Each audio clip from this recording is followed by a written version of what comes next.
Not only do you know what time it is, but it is what it is.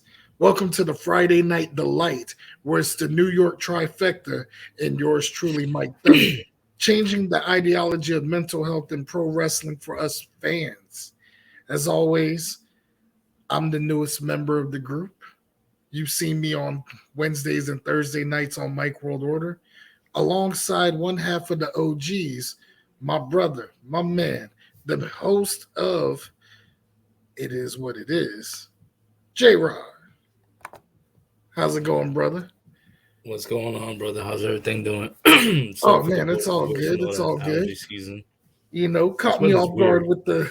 with the intro. Like right as soon as we I go was like, live. yo. Mike, you do huh?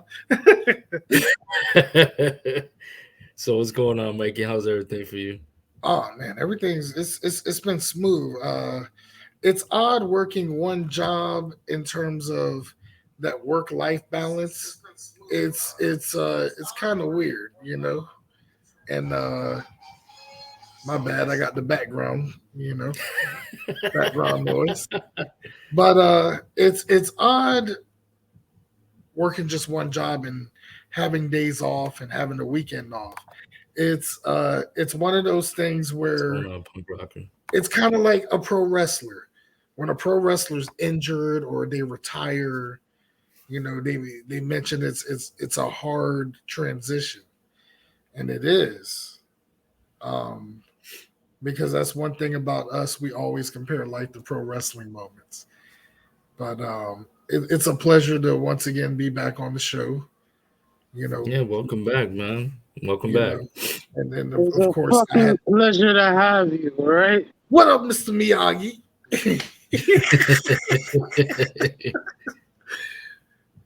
And let's not forget, Honestly, I really appreciate y'all guys doing this, man.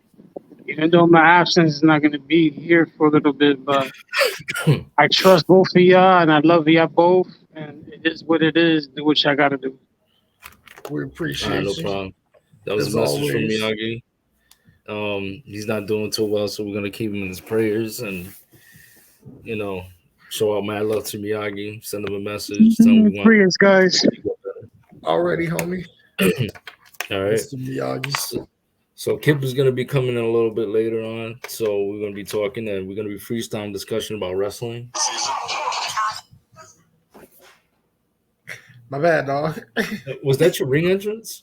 That was my And yeah. trust me, I'm going to be a part of the show. Just give me a little while, guys. Oh yeah, no problem, man. No problem. Handle your business, Mr. Miyagi. You know, even if it means having to do it naked in the dark, handle your business. Hashtag naked in the dark. This coming Clutch it, Wednesday Mike. on Mike World Order. Yes, tune into Mike World Order, 9 p.m. Wednesdays. Wait, 8 o'clock, right? Am I? Yeah, Yeah, eight I o'clock botched it. on Wednesdays and Fridays is Thirsty Thunder Thursday, which is our happy hour show at 9 o'clock. Last night's episode, because I took a super long nap. Yeah, we didn't get started till 11, and we were surprised how much people were still watching the show all the way till 1 in the morning. So, for those out there who were watching and stayed up that extra hour, thank you on behalf of myself, J Rod, executive producer Tom Spiker, and the rest of the MWO Shout out to crew. Tom Spiker. And he's another I one know. who, uh, why is it I come in that naked in the dark moment? Well, Nameless Goulet, it's also because it is what it is. We don't even have to say it. Exactly. But But let's start the show. oh yeah. Doo-doo-doo. Hey, is that Audrina in the background? Yeah, that's my daughter in the background. She's doing some artwork. What up, I got a Audrina? cute rated G. Rated, Uncle Mike yeah, says keep what it up. keep it G for God. Hola, ¿cómo estás? Mucho gusto. Oh, speaking Spanish. All You taking right. Spanish class? No, I don't know so much Spanish. it's in my roots. No, I'm kidding. You are? Well, yeah, it is. But yeah, back to wrestling Tu conversation sabes, freestyle. Papa. Lucha Libre, Consejo Mundial. Guys, stick on Lucha Libre. topic, guys. We are. Mikey Starks, what's going on? So yeah, so we was watching a lot of wrestling this past week. We was mentioning after, before the show, we was talking about Pro Wrestling Noah, DDT Pro Wrestling, also All Japan Pro Wrestling. That was also in the discussion. But my main discussion is how big DDT Pro Wrestling is getting. Like it's getting a lot of recognition. Also with Pro Wrestling Noah, which when it once has high peak, now it's getting up there again. And my thing to you, Mike, you're suggesting because you've experienced watching Pro Wrestling Noah and DDT Pro Wrestling when they first came. So, what are your thoughts now of what you're watching right now in Pro Wrestling Noah and DDT Pro Wrestling? Well, with Noah, I'd had to say they've came a long way since Mizawa's death and Kobashi retiring. Because once you lost them two, your top pillars, and then Jun Akiyama going to DDT, Marufuji has done a very, very tremendous job rebuilding everything to where, he ended up recruiting wrestlers from Osaka Pro and Dove Pro Wrestling and promotions that were, pretty much going a downfall and helped a lot of revamping careers. Yeah, wasn't they going downfall? They were because they weren't getting the crowds that they were getting ever since Mizawa's death. Um, Oh shit. and I think what happened was when COVID, I think, well, COVID ended some promotions. COVID fucked up. COVID actually ended up helping Pro Wrestling Noah because that's when they started thinking outside of the box. And I think when I say that, the first match that comes to mind, J. Rod, and I think you agree, when Go Shiozaki had a title defense against Kazuyuki Fujita, the first 30 minutes, they did a stare down. And then they did a regular match, which was another 32 minutes. The match was literally over an hour long. It was an hour. Wait, it was an Iron Man match. It wasn't an Iron Man match, but it was literally the match was about over an hour long, but the first 30 minutes, all they That's a did was fucking dungeon fight right there. exactly, but the first 30 minutes, all they did was stare down at each other. They didn't wrestle, they didn't lock up. They literally just like They stayed. basically did Jerry Lawler and shit like that. Mm-hmm. And If people don't understand what I mean, but I'm sorry, guys. What yeah, I go ahead. mean by stare down is Jerry Lawler is that Jerry Lawler had stated one time that if you could make the crowd move even by just staring down with somebody, you got it. But go ahead, my brother. I'm sorry. Mm-hmm. And with Marufuji bringing in, now a lot of people give a lot of slack about it, but in honesty, it's kind of helped the promotion. You're bringing in guys like Keiji Muto. You got Masato Tanaka from Zero One, because let's face it, that company is not paying their workers enough. Then you got, Masaki Mochizuki from Dragon Gate. At this point, he officially became a heavyweight in Pro Wrestling Noah. He's no longer a junior heavyweight. He's won the tag titles. He recently won the national title. So, and then he's in a feud right now with Keno, which that another thing that has caught my attention that has revamped Noah, the Congo faction. Even though it is a who's who in the group, but it's basically reinvented pretty much factions and storylines. But the only thing I disagree with Noah right now is the fact they got Nosawa as the booker. Yeah, that shit. I don't. What do you think, J. Ron? You think that makes sense? Well, to have the song as a booker, I mean, I don't think he's good at booking, but there's certain matches that I kind of make sense. I mean, the whole Keno situation with insulting the old wrestlers like Mochizuki, Marufuji, Fujita, and all come on forth of ones that were from New Japan Pro Wrestling back in the day, or Pancreas or UWF in the past. See, my suggestion was is that when they did that 30-minute stare down, a lot of people did give crap about it. But the thing is, they didn't understand the storyline on this match. They didn't understand why was this match happening. Okay. And it was the most talked of too. It was on Twitter, Facebook, and Instagram. It was the most talked about match. Some people were like, what the hell's going on? 30 minutes stare down? There's a reason to it. Yeah. If you're a wrestling fan, you have to understand. Like if you know wrestling, not just not being a wrestler from the back, back in the locker room, but if a fan from the stands, if you're a real wrestling fan, remember I told you the difference between entertainment and pro wrestling. That was pro wrestling. It was telling a pro wrestling story of the reason why. And I think, to my knowledge, and I could be wrong, the reason why they had that stare down is because they wanted to make something happen. Nothing happened was doing during the pandemic. WWE was only doing matches from like the little small arena. They had no fans, no nothing, just cameramen and wrestlers. AEW was doing the same, but they had wrestlers as fans, like the guys that are working backstage or the guys who are just coming up. The upcoming wrestlers that were in the back training and everything, like the training facility. The reason why is this is something we can all learn about. See, the reason why with this knowledge of putting this match together was pro wrestling know it needed something to happen. They needed something to happen because everything that was going on in this pandemic, there was nothing really much to talk about. All we did was sit around, watch old matches and watch this going on. And then we had the WWE network. I mean, for me, I had the New Japan network. They shut down for months. That was another issue. New Japan didn't have much going on. And until months later on, like, hey, let's go back to wrestling and everything else. Same thing with DDT Pro Wrestling. A couple companies kind of shut down for a little bit, except for Noah. Noah was like WWE. They kept going. DDT was still running. Yeah, Oh yeah, you're right. DDT they're all part of they're all part of Cyberfight.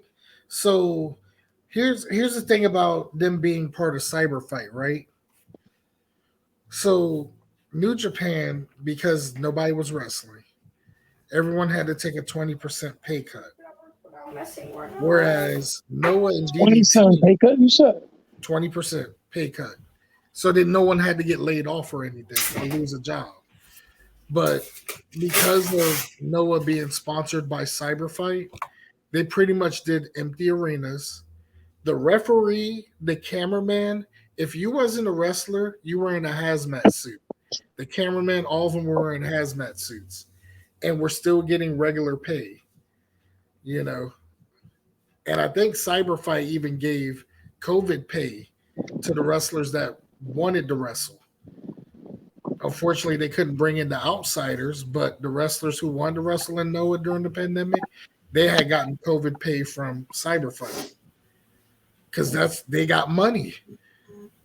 So because of that, Noah and DDT were able to, still wrestle and still have matches. They didn't do a lot of shows and they didn't do a lot of matches. I think they did like maybe 4 or 5 matches a show. So they were smart. They were really smart because I would never thought of, the camera crew, the referee, all of them wearing hazmat suits. Yeah, I mean that that on its own is like that tells me, wow, like these guys wearing hazmat suits, they were being very cautious.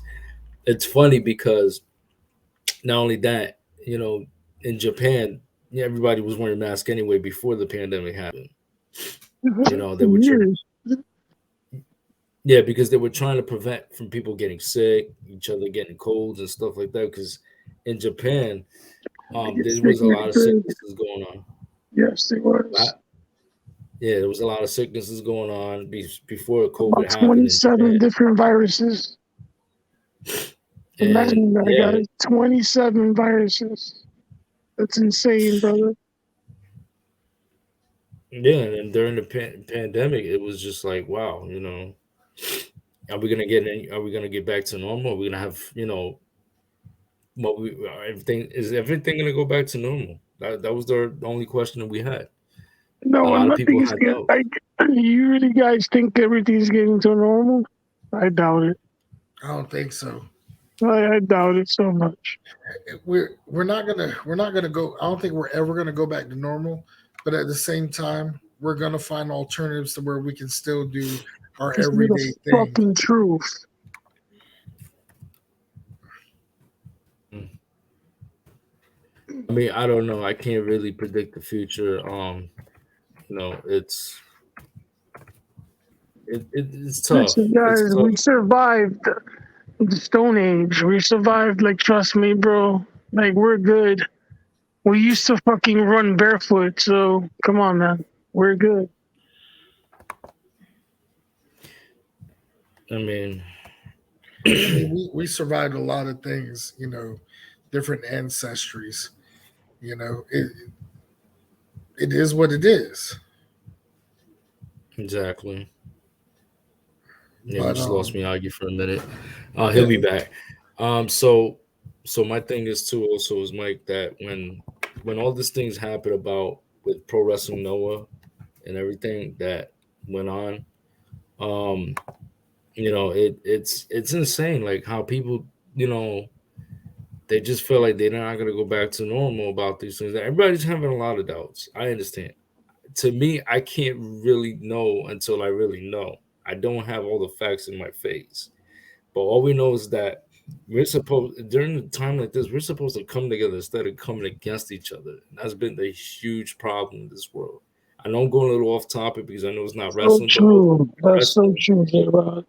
But also it's happening in pro wrestling because there's people getting exposed left and right with the sexual harassment deal. There's a lot of abuse and all that. The Me Too movement, social media get people on social media getting out of hand. It's like it's gotten to the point. Like I give you a prime example. People are just bullying, cyberbullying. Can I say something smart on that topic? Yeah, That's just a mirage. Basically, people, you know what? The government is so crazy that they do things like this just to prevent them to worry about shit. So, for my example is they just distracting us from the problem. You understand what I mean? We have an issue with wrestling and in general everything, and they just do things just to prevent us to forget about it. I think that's fucked up. Go ahead, guys. I yeah. agree. I mean, I agree too, but at the same time, I don't know. I just have my doubts on certain things. I can't believe what other people say. I don't want to even watch the news. Simple fact that I can't trust not even watching the news. I don't even think it's even like basically if you think about it, you watch the news, you even think half the stuff is real that coming up with the viruses. There's people like to me that are saying, "Oh, it's the news. The scientists are doing this. They've been doing this for years and this and that." I pump the brakes on that a little bit. You know, me, Mike, we talked about this conversation so Oh many yeah, times. I many pump the times. brakes on that one because the simple fact that I'm trying to like hold my sanity and just back up a little bit on a lot of things that's going on. You know, I don't doubt it that we're gonna go back to normal. I don't. I'm not the guy to predict things saying, "Oh, this is gonna happen. This is gonna happen." You know that the government's trying to kill us and put chips on us and all this because I'm hearing all this. I don't know if it's gonna happen now, tomorrow, today, forever. But like I said, we have to get prepared for this mentally. And it's stuff that I just don't like talking about it. I hate talking about this type of subject because, like I said, it puts worry into people. It gets people to the minds where they're not calm. They're at a whole high, like they're tense. The anxiety just goes through the roof. You've been through it. I know Miyagi's been through it. Guys, my I've mother heard said that about she appreciates you starting the show and keep the show going for me. She it. she wants to say thank you, you guys. You're welcome. Oh, you're welcome. And the thing is just that I knew she would be careful what I would say and what I do because, like I said, it's not just because of my reputation. It's a simple fact that I don't want anyone thinking that like I know everything because I really don't. You can't go by what the internet says. You can't go by what doctors say or any of that stuff. I don't. I don't I believe vouch in all for that that. stuff. I vouch for that. Fucking I doctors, different opinions are bullshit. I just don't believe and trust in certain things that the news say and what people say. Mike, what was your suggestion on all this? Like, with especially with affecting the wrestlers that are going on and backstage and all this stuff going on. I always say when it comes to people who always like to state facts, when it comes to stuff like that, I always usually say, I bet you wasn't this research friendly in school. But it's one of those things where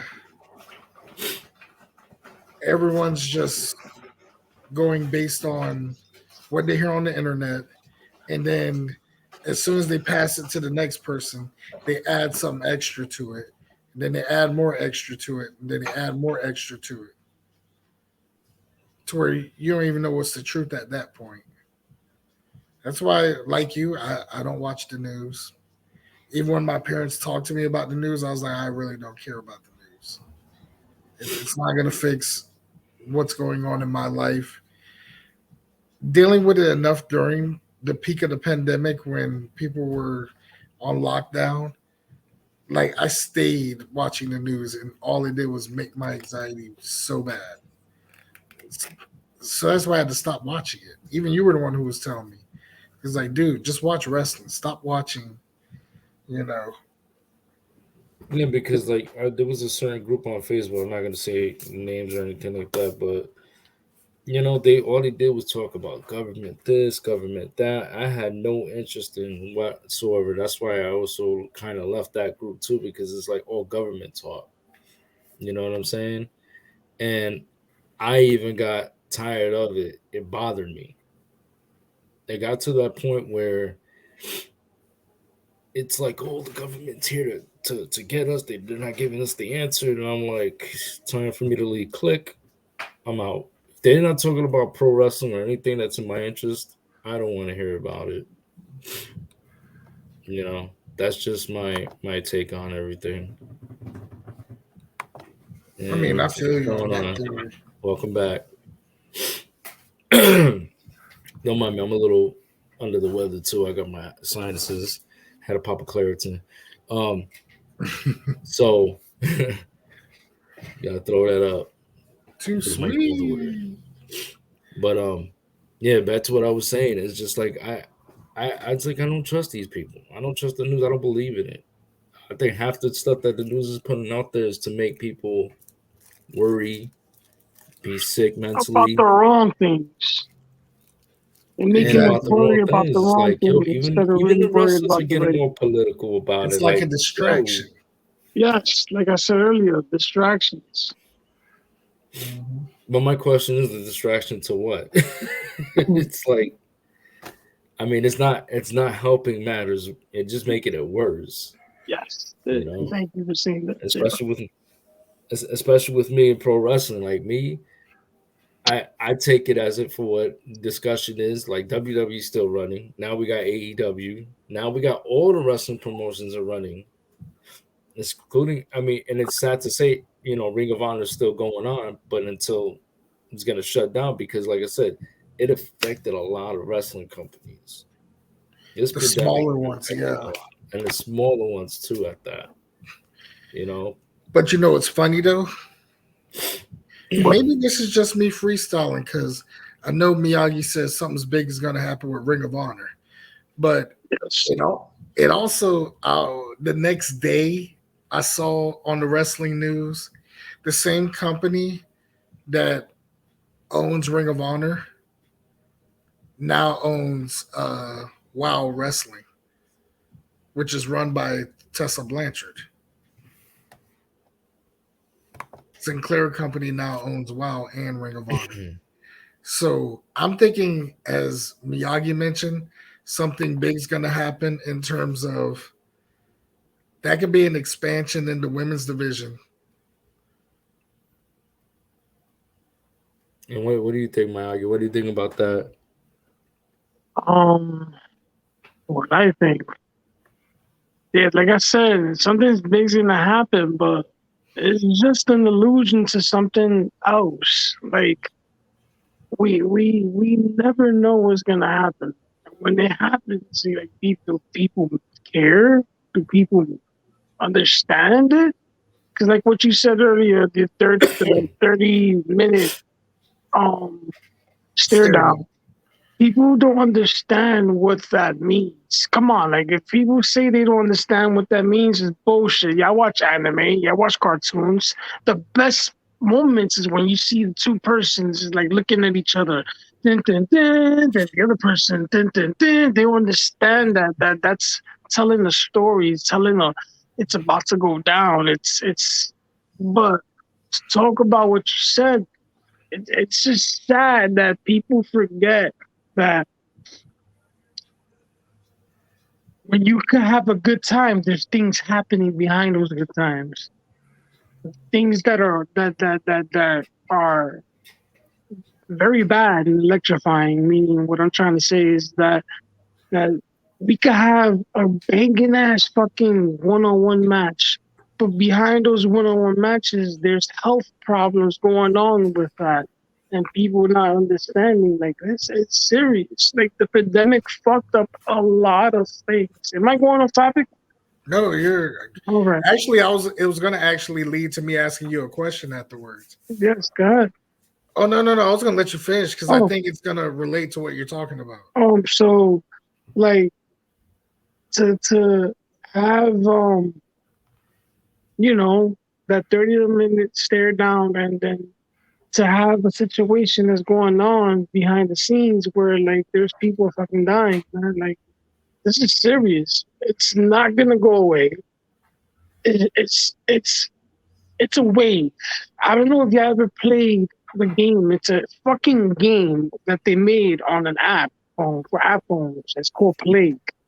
And the higher the level of the virus is the best way the game is. Like that's how you beat the game. And the whole game is basically there's no humanity in the world. So imagine that. They're making a fucking game that's stating that, oh, we could make a plague and there's different waves where you can spread it from the airport to a fucking chicken to cows to bugs to mosquitoes to this and that. And imagine this, guys. They're making a game called Plague, and they don't. People don't understand. If you're stupid, if you're not understanding what I'm saying, I'm not trying to say you're stupid. There's nobody stupid. It's just people don't understand nowadays. What I'm trying to say is that if they could make a game of destroying lives, then that's fucking crazy, man. Like, y'all fucked up. And y'all know it's not gonna. Oh, he froze up. Oh, I think he froze. Well, um, He'll be back. I just dropped the question in the group chat, and this was going to be my question to Miyagi. Do you think psychology in pro wrestling is dead due to the younger generation? And by younger generation, the ones that are So sorry. more I'm so into. sorry. Oh, So, you good? like, I was trying to say, so I could give it back to you, Mike. Okay. It's just sad that to answer your question about before. I mean, you was gonna ask me a question. I'm sorry. So before you ask me that question, I just want to lay it like this, J Rod. Things are not gonna get better. They're not. It's gonna get worse, and we're gonna survive it. We're gonna go through it. Come on, bro. We used to run barefoot. Like I said that earlier. Come on, we ran barefoot. We our feet were like there's sneakers and shoes nowadays that our feet are not meant to have. You know what I'm saying? Our bodies could take a lot of game and bullshit. And for I'm here, you know, J Rod, I'm vouch for that. You know what I'm saying? Yeah. Um, we just gotta adapt to what's going on, and basically, you know, accept it and accept that nothing's gonna get better, man. It's just gonna get a little worse, but we could survive through this. We could fight through this. Like you said, we shouldn't go against each other. We should stand with each other. You know what I'm saying? These are the times where wrestlers and even fuck wrestling at the end. Like not fuck wrestling, but I'm saying like in general, everything in general, we need to come together and fight together. This is a fight that's not gonna end. It's just right now, this is the beginning of the wave. And look, we surpassed kind of the wave. We lost a lot of people, and it's so sad. May I pray and bless everybody that died through this situation. But we need to come together as a people, as a family.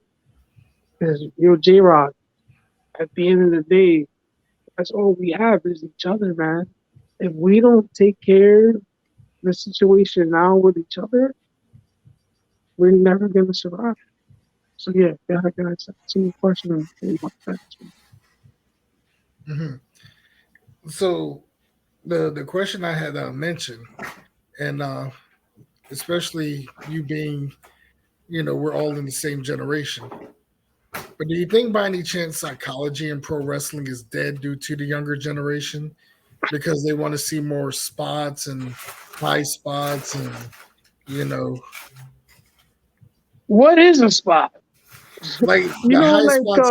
no, I'm being a dick because Al Snow does that shit. I know.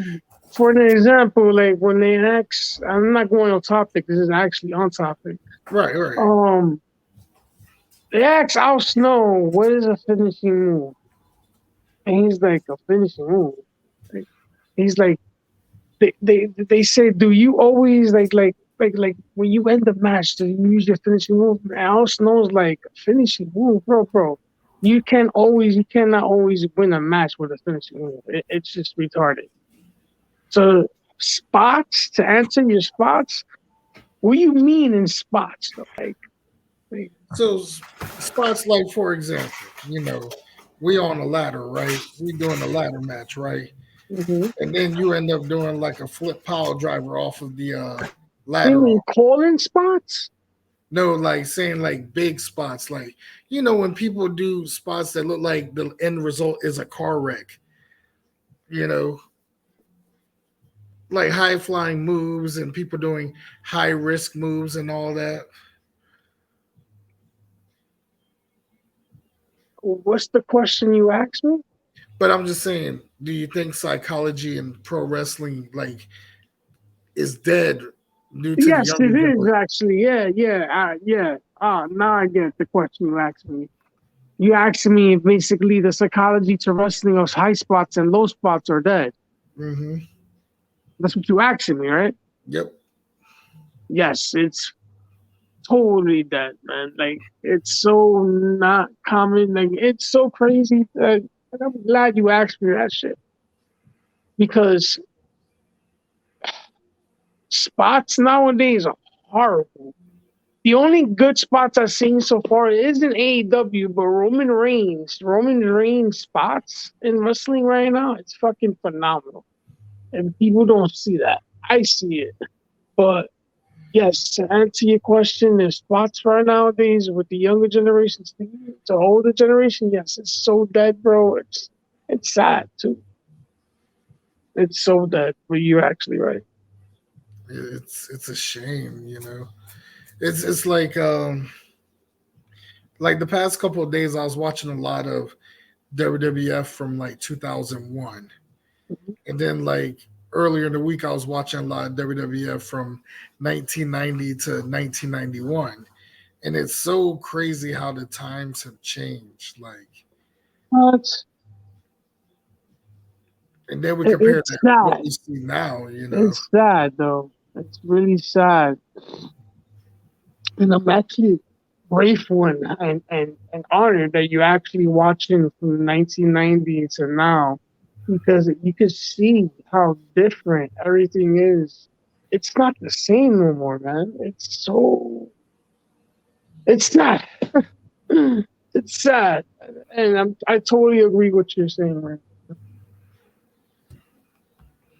Yeah, it's just it's wild, you know. And three things I miss seeing in wrestling: psychology, heavyweights, and build-ups to feuds. I don't see that as much anymore. And that's one thing I like about sticking with Japanese wrestling, but I feel like with New Japan, since like the Jado and Gedo era of booking, I feel like they're trying to be more like WWE style booking, like sports entertainment. Because if you notice, they do a lot of similarities to WWE.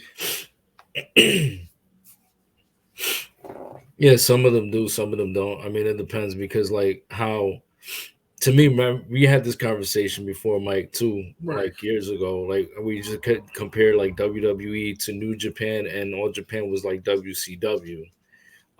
Like I said, the less promos, more wrestling action. The more promos, less wrestling action. Um, to me, the reason why I compared WCW and WWF at times was because, like I said, it's due to the promotion and how everything was run backstage. I mean, if WCW was running to the way it was running, it would have been like where WWF is at. But it wasn't because Tony Schiavone even said it best in What Happened When.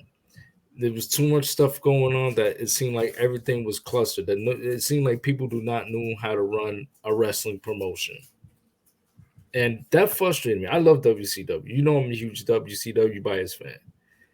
But when it got to that point, it was like, yo, what? Like, there's things I never got to hear from backstage because I was only a young kid, you know. And you felt the same way because you thought WCW got to his peak at 96 to like 99, and it's sad to say that like it just went the way it went. It was frustrating for me because when I found out WCW was getting sold, I was sad about it. You right. know, As soon as they're about to revamp, yeah, and it's like I don't know. It's very frustrating. It's very I mean, frustrating. I can imagine. I mean, it's just as frustrating as the current state of FMW, not FMW 01. I don't know why I was thinking FMW, but Yeah, like Craig Classic hit me up today, and I guess the finals of the tag festival happened, and the tag team that won, I've never even heard of. see But the same apparently, thing with Big Japan Wrestling. oh, Big Japan, I recognize the people in Big Japan because they took a bunch of the Wrestle One guys. You know, a good chunk of Wrestle One guys either went to Glee, Noah, or Big Japan. And possibly DDT Pro Wrestling too. But some of them actually did went to Dragon Gate Wrestling. Also, we can't forget about Dragon Gate Pro Wrestling, Yeah, which is some another some favorite of them went promotion of back mine. home. Yeah, Yeah, I mean, I'm not gonna lie. I mean, there's a lot of promotions in Japan that we can watch and we get into, like especially with pro wrestling. Um, one of them being what like Glee. Gleet's starting to get to that promotion where it's just wrestling. I barely see anybody cut promos on Glee. It's just get in the ring and leave it. And UWF, when they were bringing back that version, I was like, okay, this is what I like. This is what I want to see, some shoot wrestling style, because it's bringing varieties of different styles of wrestling. Miyagi, do you agree with that? Yes, I do. I totally agree with that. Yeah.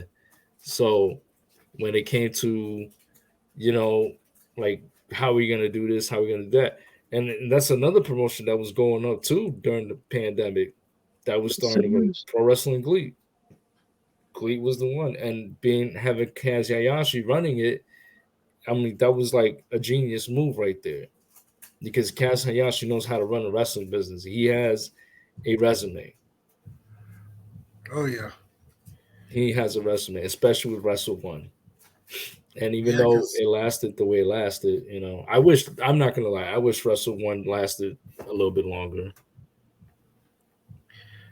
I agree because Wrestle One, um, it ended up causing us to see stars that it ended up building stars that now you see in other promotions where when they joined, it's it was a big deal.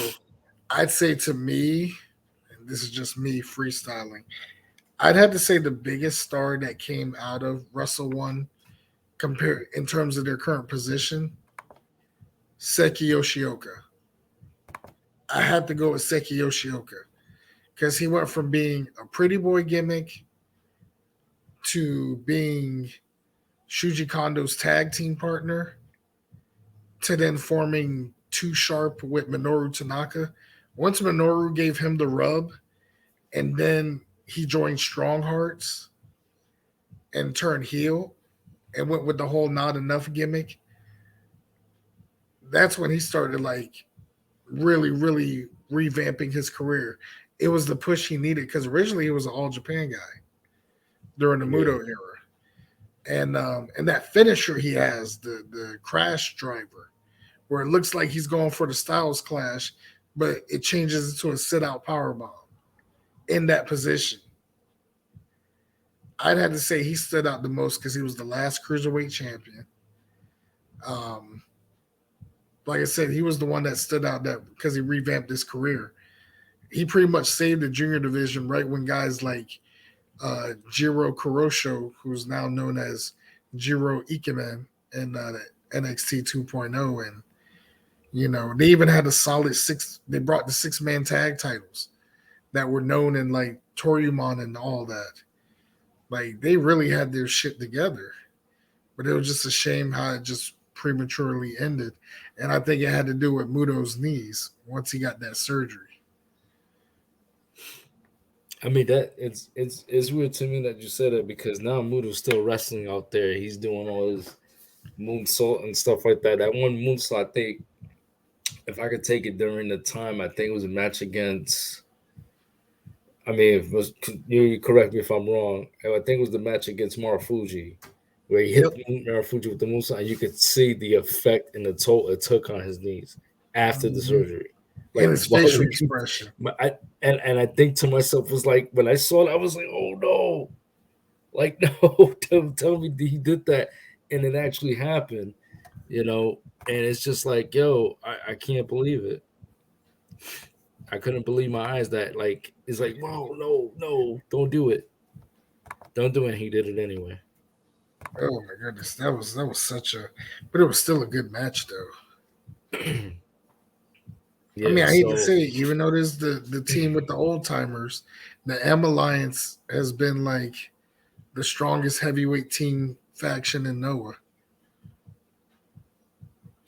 Yeah, it was. I mean, it still is. And also now it's Congo. Now it's Congo, and you got M Alliance, and then you got Full Throttle, then you got Stinger, and then you got Los Perros del Mal de Japón, which recently won the GHC Junior Tag titles. Which I think if I'm correct, that makes Eita the 5th guy in Dragon Gate to win the GHC Junior Tag titles. So yeah, I like that faction too. That's like the faction that Pedro Aguayo Jr. Had started too in AAA. I think it was a AAA or CMLL. I don't know. I could be wrong. It was CMLL. Then they brought it to the AAA. To AAA after that. Okay, so chronological order AAA to CMLL. I didn't want to mess up the history. I love Lucha Libre. I started watching Lucha Libre when it was on Galavisión in New York. And it was like the first time me seeing Lucha Libre in Mexico. I'm trying to remember who was the match that I saw. But I know Rey Mysterio was in. This had to be like early 90s, 93, 94. And I was watching WCW stuff at the time. And that's when Eddie Guerrero was still there. Art Barr was there. Pedro Aguayo Sr., Super Porky. I mean, I could name names. I mean, they were all there. So now to change the chapter, we freestyled all the things that we said. Our next topic would be, what was your favorite ECW match of all time? Say that again. Your favorite ECW match of all time. The next topic, the question Favorite ECW match?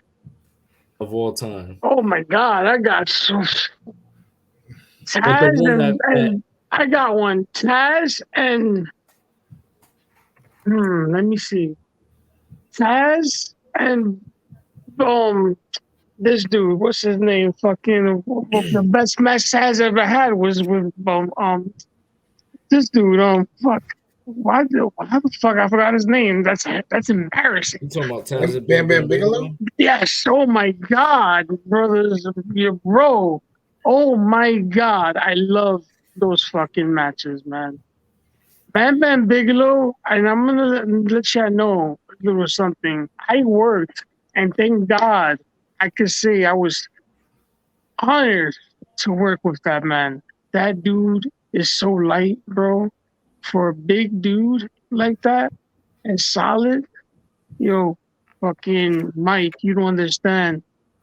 He was phenomenal, bro. Like, you talk about AJ Styles being phenomenal. That dude right there could fucking move Oh like if yeah. he's fucking Spike Dudley. Like, Oh yeah, with his moonsaults and he can do an no, enziguri. it's not even the moon sauce, brother. It's in general. This dude is so big, but could move like if you're fucking Spike Dudley. You Oh yeah. know Yeah, how not to interrupt, not to cut you guys off, but I just want to give a shout out to my boy Italian Mike who just showed up. He goes by YWSY SW. Yeah, I just bossed that one. Yeah, that's my boy Italian Mike coming. Thank you for coming to the show, Moxie, Mikey Starks, Punk Rock. everybody, thank you. And I Name is appreciate good. Thank anybody you. that's joining us right now. Wrestling and mental health, people. Wrestling and mental health. All right. So back to what I was saying. Mike, what was your favorite ECW match of all time? I'd have to go with Sabu versus Rob Van Dam for the World Television title at ECW's WrestlePalooza 98 that went a 30-minute draw. Mikey Starks said Jerry Lynn versus RVD. That was a good rivalry. Which one? Which one, Mike? You got to give a Yeah, specific Living match. Dangerously, Hardcore Heaven, Guilty as Charged, the last pay-per-view that DCW had, which I think was Guilty as Charged, right? Italian Mike says Tommy Dreamer or Rob Van Dam. Whatever matches. Mikey Starks said Hardcore Heaven. Oh, that was the one where Jerry Lynn got his nose broke. Yeah, that was a good match too. You know, that was pretty brutal. Yeah, because Very at Living brutal. Dangerously, they were gonna give Jerry Lynn the belt because it was a draw, and he said no, so they said restart the match, and Van Dam beat him. I mean, like I said, those matches. I don't know. All the ECW matches we named, they were all great. You Oh can't yeah, say that they were not great. They were all great matches. But my opinion, I have to say anything that has to do with Mike Awesome and Masato Tanaka. ooh, Heat Wave 98 or 99. Heat 98 was actually one of my favorite pay-per-views, but also with the triple threat match with Taz defending his child because he was leaving to WWF at that time. And they just blew up the roof out of that match. I'm talking about Tanaka and Awesome. They were great. I'm talking about, you want to talk about a good rivalry that was not mentioned much because of the popularity. Watch that match. Watch Masato Tanaka versus Mike Awesome. Any of those matches, they never talk about it. But those are the matches I think that they were underrated to me because they weren't talked about. You see the psychology in the ring. You see ECW versus FMW, something that could have happened years ago, and it was happening because of the negotiations and all that. And I'm telling you, those matches were just top notch. Like, to me, they were legendary matches. I mean, your opinion, Mike, on that match, because you seem like you was surprised about it when I mentioned it. I was surprised because to me, the first match they had at Heat Wave, that to me was probably my favorite out of all the matches. No offense to the Anarchy Rules match. No offense to the rematch on the two televised matches they had. One was the title change and the other was the rematch. That was a title change. I don't know why. It's just that their match at Heatwave, it was just different. Especially the way You're making Mike me feel Awesome. so old right now. It's not even funny. Jesus. Anarchy rules. Anarchy rules and Heat Wave. I mean, the way that Mike Awesome landed on that table. Yeah, the Jesus table broke. Christ. Yo, bro, you know what? I forgot to say that. My phenomenal best moments in ECW in general is fucking Mike Awesome. Oh my gosh. Mike He's not Awesome even in the sad part was is he's not much ECW. talked about. Fuck Tommy Dreamer being ECW, even though that's my brother from Leeson's. But Mike Awesome, Jesus Christ, bro. And what was his rival against? This dude, what's his name? Masato Tanaka Oh from my FMW. God, my brothers. Do you understand how amazing and phenomenal and the chemistry that they both had with each other? It was like, yo, bro, they just wanted to kill each other. Especially in Anarchy Rules. Anarchy Rules was like Bro, was the they end all of the really wanted match. to kill each other. And I heard behind the scenes, behind the locker room, that they took every match and they had beef. You know that, right, guys? They had personal beef and all that. Even from FMW. Like they really had issues, and they wanted to state that one was saying, "Oh, I'm better than you," the other one saying, "No, I'm better than you." But yeah, they made those matches, bro. They made ECW. I don't care. But yeah, guys, I'm sorry. Oh, you good. I mean, I definitely agree with you because, I mean, it was also during the time frame Rob Van Dam broke his ankle. So them Tanaka versus Awesome matches pretty much, they used to steal the show during the time frame when Rob Van Dam's TV title matches were still on the show. Especially watching their work in FMW. Like, even Mike Awesome said it, more humble Mike Awesome later on in his post career, where he said where they didn't even have to say nothing to each other, and they pretty much knew what they had to do before wrestling. There's only one other set of wrestlers that I used to hear that same thing, and that's Too Cold Scorpio and Chris Benoit. They didn't have to say Super anything, Bowl 3. and they could do a 20-minute match, no problem. Oh, not only Super Bowl 3, they had a good match at Collision in Korea '95. No, I'm sorry, I had to bring that up. Damn, just be making me feel even more old. Yeah, because 95, man. I was when I think of Collision in Korea, I think of the Dark Side of the Ring episode. Scott Norton, the infamous Scott Steiner. Shot. Scott Steiner was about to act a fool too until they told Scott, "You need to chill." Yeah, my boy said Benoit was murdered. Hashtag. I still say that too. I still say that too. I think it was I don't know. I can't really answer that. That's a fucking crazy topic bro. I swear to God. I'm gonna leave that topic some other time. I want to be honest. Yeah, let's talk about that some other time. But I think he was murdered too, bro. Yeah, we definitely need to say that. That's too much of a touchy subject, man. There's gonna be, you know what? Let me put my face on this. There's definitely gonna be yo, Jesse, put my face on this. Yeah, go full screen. Full screen, please. There's definitely gonna be an episode strictly on mental health on the situation of Benoit and his family.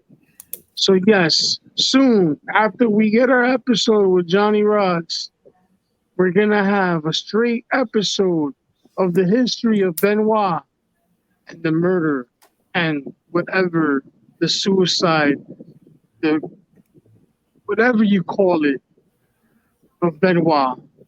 All right, guys.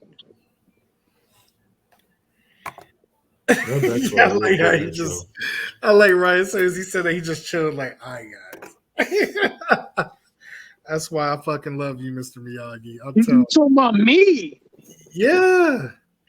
Like after you say what you say, he was like, "All right, guys." Then he like went to chill back. Yeah, Hey, he put all his energy Alright. in and just drained him out right after. I had to cut a promo, damn it. Yeah, but I like how now smooth he you was woke right up. afterwards. As soon as you cut the promo, you was No, like, no, guys, I'm feeling like shit right now. You don't even understand, bro. "Oh Like, no, you can look at my I don't. face. Like, I know I'm not feeling well. I'm pale as a fuck, You pale. fucking pale, bro. Oh, what you drinking there, bro? You look like a Who, Chico me? Blanco." Oh man, I'm not drinking anything. I'm fuck, just man. my allergies are screwed up today, but I'll I be mean, all I'm right. drinking Coke Zero, but Coke Zero there. I'm about to get something to drink. You guys drinking some good shit. I'm over here We got dehydrated, dying like a motherfucker over here. we got beans, yeah. greens. I'm just trying to figure out getting everything together. I mean, this have been some spot on No more topics. locked doors. No more locked doors. Hey, you do look like you could be one of the Joker brothers right now. We just need to put a beanie over your head. Who, me? Yes, you. Hey, I'll dress up as baby Joker. He was the biggest one. Joker. He said, "Hey, what do you do to my Pedro, Holmes? Nothing. Just count the money." Yo, All right, Carlos so- Marx. Animals, they grew into animals. Hey, Chico, get your stupid ass over here, eh? That's wrong, Nancy. That's wrong. He did nothing to you. That's Yo. wrong, Nancy. Carlos wrong. Marx has played in a lot of movies, man. Now that I think about it, yeah, he has. he played in the Selena movie. He played in American Selena, Beauty. yeah, good. He played in Next Friday. He lost a lot of weight in Next Friday because he used to be a fat kid in some of those early movies. Jacob Vargas, that's his name. I don't know why I said Carlos. Yeah, Jacob, that's crazy. You But he know that played nigga's name. But he played in so many movies, especially American Me. And, Oh, but Selena probably takes the cake. Wasn't he in that movie, Mi Vida Loca? Yep, Yes, he was in he Mi Vida was. Loca. He played as the guy, what's his name? Ernesto. Because he was late. Yeah, he was messing around with both Mousy and Sad Girl. He's like, they're both my baby mamas, man. He had that truck. He was putting all his money in that truck. He said, my baby mamas know that I was spending my Facts. money on Damn, that." he played in a lot of fucking movies, Yeah. bro. He's like, I had to make money for my suavecito homes. All right, for the last topic before we close this, last topic. Favorite. Damn, are we really closing this? Yeah, favorite Survivor Series. Been that long already? Shit. Yes, Yeah, it's been we've been over there an for hour. buddy. You were out for the count. Time flies when you're having fun. 24/7 champion. No, time flies when you're fucking Pin him. sick and you're dying to the world right now. You're not dying, man. You know what I mean, man. Yeah, I know what you mean, man. Hey, you know what the fuck I mean, man. Jesus Christ. I just had to make you laugh, bro. I love it when you laugh. Survivor Series 2019. Come on, Mikey. Really? Hey, man, I kept saying I wanted some abs, yeah. Yo, Like you really favorite want an Survivor episode is Series just Cartman, huh? pay-per-view of all time. I mean, we are doing this Naked guy in the Dark says this Wednesday. Survivor Series 2019. You know what we do? You know what tonight will be? You know I'm what? gonna put Mikey I'm gonna Starks in the promote. headlock. Can I promote something before you? I'm sorry. Let me shut up. Go ahead, J No, Rock. you're good. No. J Because Rock I'm gave me the looking at- elbow. I did cut him off. The I'm so topic was sorry. favorite Survivor Series of all time, right? Favorite Survivor Series pay-per-view of all times, right? Mikey Starks says 2019.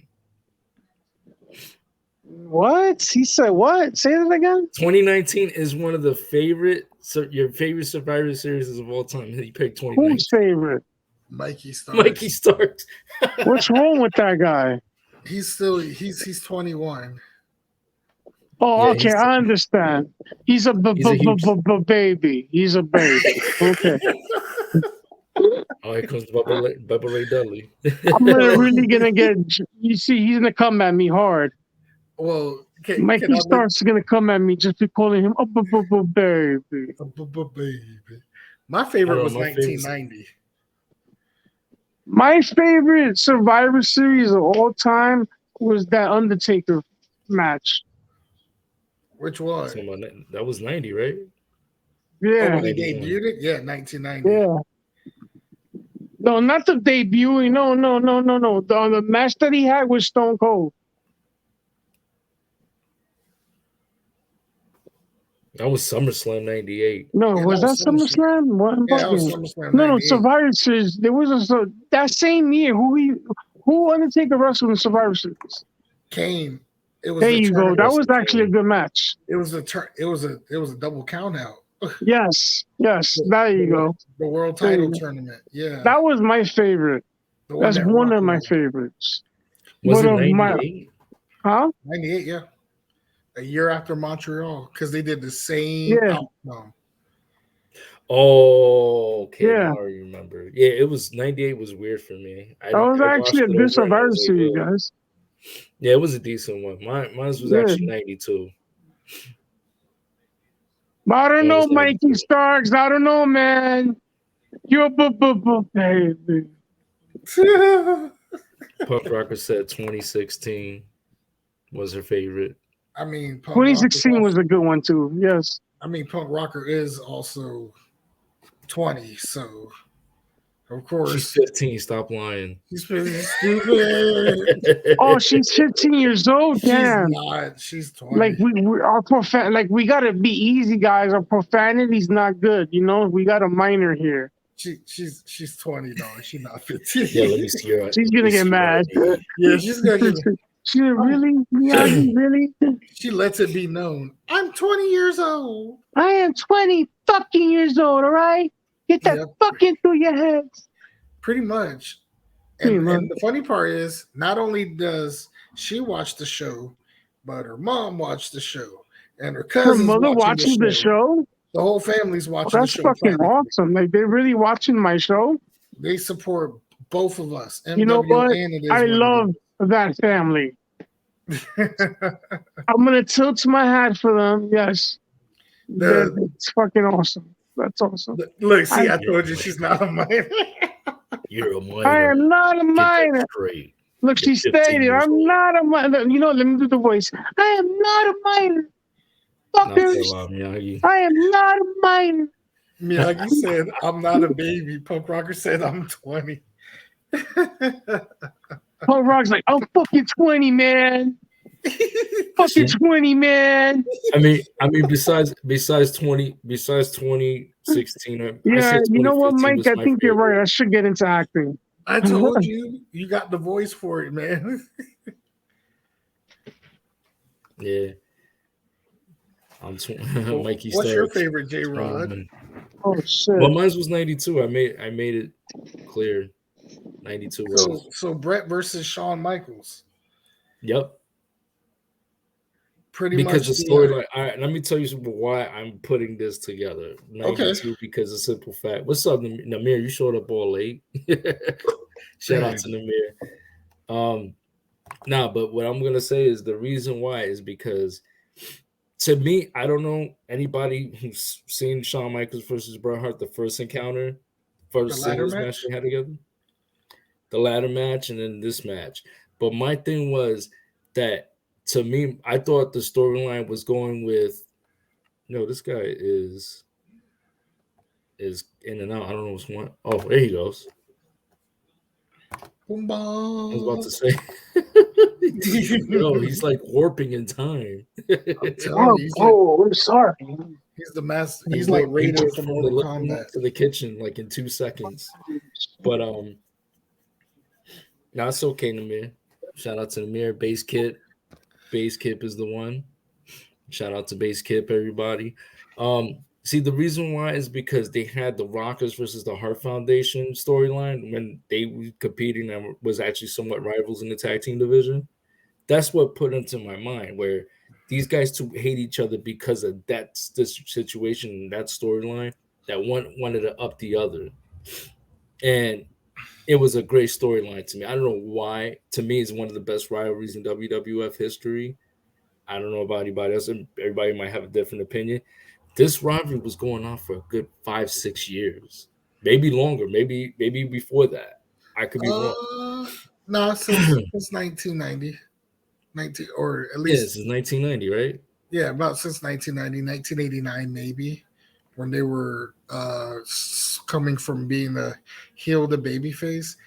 Honestly, I think the reason why it was Shawn versus Brett was because the situation with British Bulldog, because I think the original plan for Survivor Series 92 was Brett to get his win back from SummerSlam.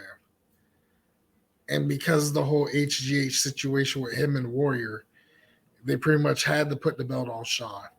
Which at that point, Shawn was pretty much rising in his singles career. He needed it. He really did. And boy, did they took off with that one. Oh yeah. He was great. With the I Brett give him Michaels that. gimmick and all that, and he adds Sherry. I still don't think Sherry's a white woman. I'm sorry. She my I don't know complexion. what Sherry was, but I really But that's don't. just like Taz. Taz says he's not black. He's Italian, but he's my He's skin Sicilian. tone. He's my skin tone, but he's got a kid the same skin tone as Nameless Goulet. You know. Oh man. But It's a Nutella. but J Rod, I'm gonna go ahead and let you do the closing because I have to Yes. the secret exit out. Tonight will be the first night. It is what it is. After dark conspiracy. Tonight will be the night after dark conspiracy. So, anyways, go ahead, guys. You want me to end it? I just want to sit here and say thank you to anybody that's supporting this podcast. This podcast was made from the two big of minds, me and my fucking partner, J Rock. I just want to say thank you to everybody that's been watching this. This is what, our 10th episode? Mm-hmm. 8th. Oh, I thought it was 10. No close. Yeah, 8th episode. Wow. How come I feel like Joe Buttons every time they do an episode of podcast and he's like, yo, this is the 10th episode. No, this is actually number 1. Oh, okay. But anyways, I love you guys, and I am phenomenal to have the GOAT. And I need to hear it one more time. I need to hear the GOAT. The GOAT. Who, me? Yes, I want you to end this episode with the GOAT of love. All right, you end it. Hold on. Because you started, now you got to end it. Hold on. I got to. With the GOAT. You want me to look? Go back to me. Hold on. I would love to end this, but I need to hear. I mean, the GOAT. You want to hear the GOAT. All right, so here we go, right? So tonight's episode has been brought to you by Mr. Miyagi's Miyagi-Do Camp, you know what I'm saying? And then, of course, J-Rod is the one. And, of course, the voice. The one and only Mike Thunder, letting you guys know that, hello, this is Mark at marksforlove.com. Ladies, if you looking for love from a man named Mark, then look no further. All you have to do is go to marksforlove.com. Then, if your name is Mark and you looking for love too, then you look no further. All you have to do is get your laptop or your phone and go to marksforlove.com. That's Marks. Don't click on the link, Mikey Starks. for love. Jesus Christ. .com. Because one of these days, you're going to find love. And it's spelled Nike. My. For love. We love. .com. It's Brought to you by Mike World Order. And it is what it is. This public service announcement has been paid for by the Mike World Order. We want The to tell following announcement has been paid for by the Mike World Order. By my Mike World Order. MWOOO. Yes. All So right, that's it, guys. This was a phenomenal episode. I love both of you. I'm sorry I couldn't be a part of it too much. You are But part next week, and yo, it's about that time, right? J-Rod is almost soon to have that phenomenal interview. 2 weeks. But I'm not going to announce it. We're not going to announce it until it happens. We can't talk about it. We got to let it happen. No, it's going to happen. I already got the text message from him today. So I'm not going to. It's on and popping, my brother. We're going to have that episode. I'm not even going to say the name. That episode. It's going to be phenomenal. All right, so here, check this out, guys. I'm gonna have to close this out. My name is J-Ron. Okay. And tune in for the next episode, 9 p.m. live on Twitch. And we thank you all for coming on to the show.